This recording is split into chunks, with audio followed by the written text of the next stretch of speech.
ভাই আপনি তো একজন ব্যবসায়ী, মানে আপনারা কি চাচ্ছেন, মানে অবশেষে মন্ত্রী পরিষদ এবং এই দেশের দায়িত্ব পালন করলেন, বিএনপি সরকার তারা এই দেশ তারা দায়িত্ব পালন করবেন 5 বছরের জন্য। আপনারা এই জনাব তারেক রহমানের কাছে, প্রধানমন্ত্রীর কাছে আপনারা কি চাচ্ছেন, বা আপনাদের জেনজি বা আপনার ব্যবসায়ীদের কি প্রত্যাশা তাদের কাছ থেকে, এই সরকারের কাছ থেকে? সরকারের প্রত্যাশা আমাদেরকে তিনি সাহায্য করবে, আর্থিক সহায়তা করবে, কিংবা কেউ যাতে এসে আমাদের সাথে খারাপ ব্যবহার না করে ব্যবসা প্রতিষ্ঠানের ভিতরে, এরকমই আর কি আমাদের চাওয়া আছে।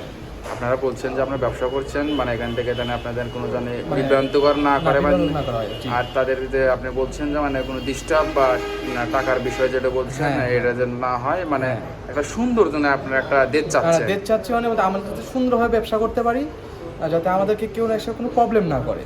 আপনি বলছেন প্রবলেম যেন না করে, একটা সুন্দর আপনার আমরা যেটা আপনার কথাতে বুঝতে পারছি, সুন্দর একটা দেশ চাচ্ছেন যেখানে সবাই মিলেমিশে থাকবেন। দেখা হচ্ছে তিনি যদি এই 5 বছরে ভালো কিছু করে, ইনশাল্লাহ তিনি আবার সামনের বছর করতে পারবেন, সামনে 5 বছর থাকতে পারবেন। আর এখন যদি আপনার আগের সরকারের মতো যদি দেশ চলতে থাকে তাহলে তো আর হলো না।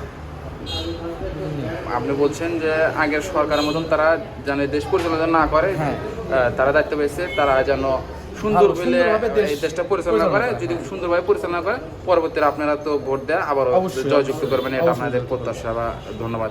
এটা আপনার এনডিকে রেস্টুরেন্ট, ধন্যবাদ আপনাকে।